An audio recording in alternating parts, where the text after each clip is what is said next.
লক্ষ্মীপুরে ভোটে ব্যবহারের জন্য অবৈধ সিল উদ্ধারের ঘটনায় একটি প্রিন্টিং প্রেসের মালিক গ্রেফতার হয়ে আদালতে স্বীকারোক্তিমূলক জবানবন্দিতে বলেছেন যে জামাত ইসলামের একজন নেতার নির্দেশেই এসব সিল তৈরি করা হয়েছে।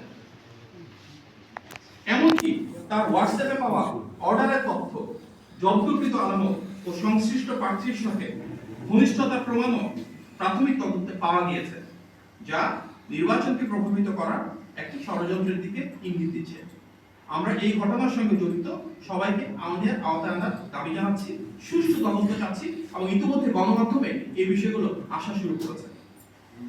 আমরা পরিতাপের সঙ্গে লক্ষ্য করছি যে সেই রাজনৈতিক দলটি পরিকল্পিতভাবে ইলেকশন ইঞ্জিনিয়ারিং এর প্রস্তুতি নিচ্ছে বিভিন্ন জায়গায়।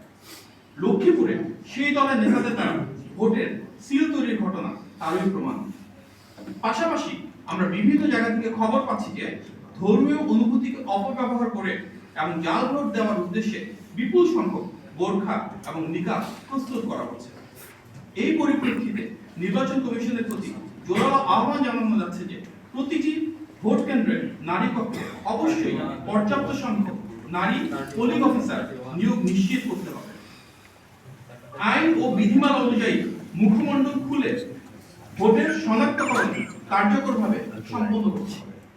এই বিষয়ে নির্বাচন কমিশন ইতিমধ্যে স্পষ্ট নির্দেশনা দিয়েছে যে ন্যাশনাল আইডি কার্ড বা ভোটের ছবি তোলার সময় যেভাবে মুখ খোলা রাখা হয়, ঠিক একইভাবে ভোট গ্রহণের সময় নারী পোলিং কর্তৃপক্ষের সামনে মুখ খুলে পরিচয় নিশ্চিত করতে হবে।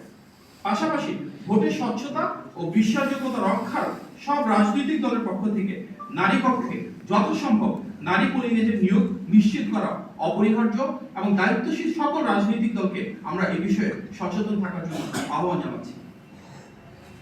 প্রিয় সাংবাদিক ভাই ও বোনেরা, এর আগেও আমরা দেখেছি উক্ত রাজনৈতিক দলটি বাড়ি বাড়ি গিয়ে এনআইডি ও বিকাশ নম্বর সংগ্রহ করেছে।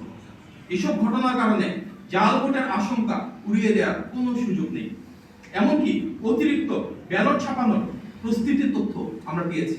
এই বিষয়েও আমরা সবার সদয় কামনা করছি যেন সচেতন থাকেন। আমরা দেখলাম রাজধানীর পুরাতন ঢাকার সূত্রাপুরে সেই দলেরই একজন নেতার বাড়িতে অভিযান চালিয়ে ক্রিকেট খেলার 152টি স্ট্যাম্প উদ্ধার করেছেন আইন শৃঙ্খলা বাহিনীর সদস্যরা। তাহলে কি তারা নির্বাচনের সময় দেশব্যাপী সহিংসতার কোনো প্রস্তুতি নিচ্ছে? এমনই যদি হয় তবে এই বিষয়ে নজরদারি বাড়ানোর প্রয়োজন আছে বলে আমরা মনে করছি।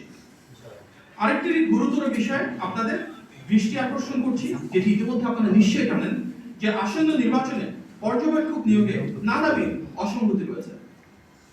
উদাহরণস্বরূপ people's association for social advancement অর্থাৎ পাশা নামে একটি নাম সর্বস্ব প্রতিষ্ঠান নির্বাচনের সর্বাধিক পর্যবেক্ষক নিয়োগের অনুমোদন পেয়েছে। মোট 55,454 জন দেশি পর্যবেক্ষকের মধ্যে কেবলমাত্র পাশারই রয়েছে 10,559 জন। যদিও বাস্তবে হবিগঞ্জের একটি গ্রামের বাসা একটি কক্ষই এই সংস্থার তথাকথিত কার্যালয় এবং লোকবল বলতে মূলত একজনই, যা ইতিমধ্যে গণমাধ্যমে প্রকাশ পেয়েছে। ইতিপূর্বে আমরা নির্বাচন কমিশনে অবহিত করেছি যে পর্যবেক্ষকের নামে বেশ কিছু প্রতিষ্ঠানের একটি বিশেষ রাজনৈতিক দলের সাথে সংশ্লিষ্টতার বিভিন্ন অভিযোগ আসছে। আমরা মনে করি এইসব বিষয়ে একটি সুষ্ঠু নির্বাচন অনুষ্ঠানের পথে অন্তর। অতএব একটি অবাধ, সুষ্ঠু ও নিরপেক্ষ নির্বাচন আয়োজনের জন্য যে লেভেল প্লেইং ফিল্ড প্রয়োজন সেটি নিশ্চিত করতে প্রয়োজনীয় ব্যবস্থা গ্রহণের জন্য আমরা নির্বাচন কমিশন ও অন্তর্বর্তী সরকারের প্রতি আবারও আহ্বান জানাচ্ছি।